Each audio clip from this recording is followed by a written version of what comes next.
আমাদের দেশে যে চিকিৎসা ব্যবস্থা আপনি জানেন যে চাইলে সবকিছু পাওয়া যায় না, অনেক সময় ওষুধের ইসলাম থাকে নেতৃবৃন্দ এমটেক টেকনোলজি নেতৃবৃন্দ এবং সাংবাদিক মিডিয়া ভাই বোনেরা, আসসালামু আলাইকুম।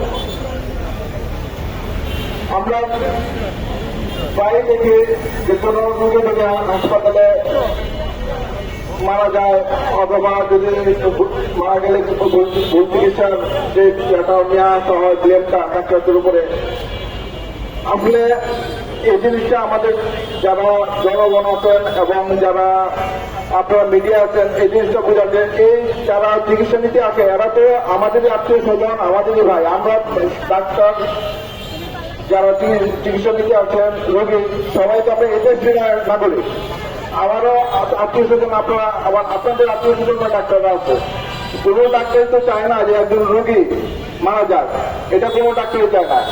আমাদের দেশে যে চিকিৎসা ব্যবস্থা আপনি জানেন যে চাইলে সবকিছু পাওয়া যায় না, অনেক সময় ওষুধের যেটা মেশিনারি এগুলি চাইলে পাওয়া যায় না, এবং ডাক্তার এবং নার্স যারা সেবা দেবে এগুলি অপ্রতুল।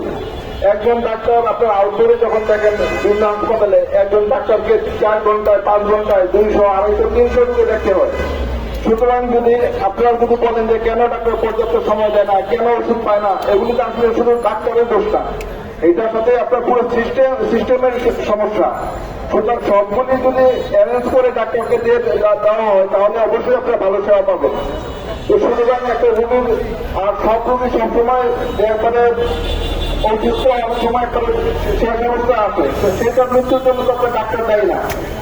আর যেগুলি আপনার উন্নত বিশ্বে বেশিরভাগ রোগীদের যারা মারা যাবে এগুলো হাসপাতালে মারা যাবে। রোগী হাসপাতালে আসবে ভালো হবে, হাসপাতালে আসবে একবারে যারা একবারে মরিবেন, যারা একবারে মৃত্যু সজ্জায় তারা। কিন্তু হাসপাতালে যে মারা গেলে যদি বলা হয় যে না আপনি তো ভালো রোগী নিয়ে আসছে এখন মারা গেছে সব ডাক্তারের, আসলে এইটা করলে জনগণের সাথে ডাক্তারদের প্রতিপক্ষ হিসেবে দাঁড় করানো হচ্ছে এবং এগুলি কিছু করানো হচ্ছে অনেকটা, যেটা কিছু যাতে আমাদের দেশ থেকে রোগী চলে যায়, বাড়ি চলে যায়, এগুলোর কিছু ব্যাপার আছে।